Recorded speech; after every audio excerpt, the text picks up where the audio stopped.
আমার ছাদ বাগানে এই সুন্দর পদ্ম গাছটি আমি একদম বীজ থেকে লাগিয়েছিলাম।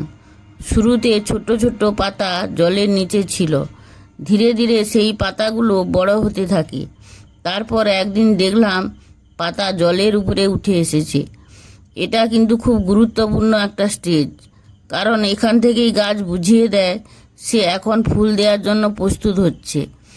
শেখার বিষয়, পদ্ম গাছে ফুল পেতে হলে প্রতিদিন অন্তত 6 থেকে 8 ঘন্টা রোদ দরকার, আর জল সবসময় পরিষ্কার ও স্থির রাখতে হবে।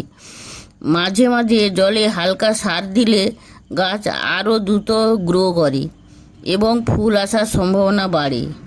এখন আমার গাছের পাতা জলের উপর সুন্দর করে ভাসছে, মানে খুব শীঘ্রই এখানে ফুল ফুটবে।